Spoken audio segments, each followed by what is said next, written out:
OMR seat जैसे प्रकरण और आगे आ गए। जब बाढ़ ही खेत को खाएगा तो बचाएगा कौन? और दोनों ही सरकारें बारी बारी से युवाओं के भविष्य के साथ खिलवाड़ कर रही। आज के समय में पूरे प्रदेश में पानी को लेके हाहाकार मचा है। पेपर लीक पे, जेजेएम पे, यहाँ के हेल्थ और एजुकेशन के सिस्टम पे एक विशेष चर्चा कराएं तो ओरण गोचर और खेजड़ियों को पूरी तरीके से डिस्ट्रॉय किया जा रहा है। पर अभी तक प्रदेश की सरकार का कोई स्पष्ट रुख अभी तक सामने नहीं आया। सबसे पहले तो आज महाराष्ट्र के डिप्टी सीएम जिनकी एक दुर्घटना में, एक हादसे में दर्दनाक मृत्यु हुई है, मैं उन्हें श्रद्धासुमन अर्पित करता हूं। और साथ में कई लोगों के और भी हताहत होने की सूचना मिली है, मैं श्रद्धासुमन अर्पित करता हूं। आज गवर्नर साहब का अभिभाषण है, इसमें पिछले साल का ब्यौरा भी होगा, आने वाली रणनीति सरकार की जो दिशा है वो भी प्रदेश के सामने आएगी। पर सबसे बड़ा विषय है कि पिछले कुछ दिन पहले ओमार सीट का एक प्रकरण लंबे समय तक चला भी है, आए दिन न्यूज़पेपर्स में छपा भी है, इलेक्ट्रिक मीडिया ने अच्छे से चलाया भी है। हकीकत यह है कि दोनों ही सरकारें युवाओं के भविष्य के साथ फुटबॉल खेल रही है।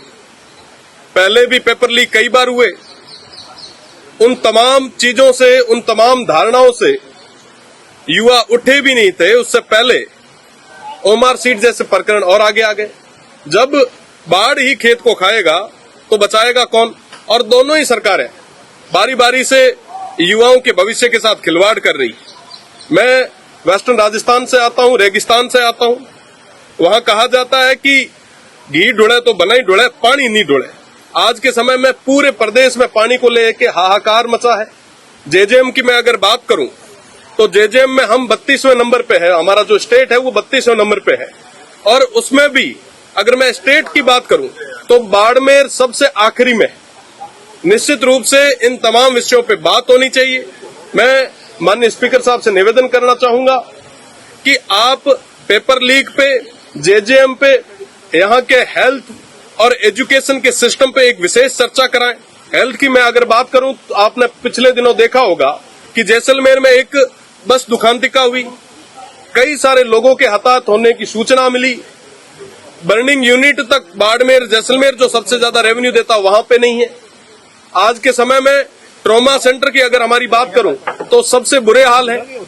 अगर मैं बाड़मेर, जैसलमेर के पर्यावरण की बात करूं तो ओरण गोचर और खेजड़ियों को पूरी तरीके से डिस्ट्रॉय किया जा रहा है। पर अभी तक प्रदेश की सरकार का कोई स्पष्ट रुख अभी तक सामने नहीं आया। कई हमारे जो युवा साथी हैं वो जैसलमेर से जयपुर तक पदयात्रा कर रहे हैं।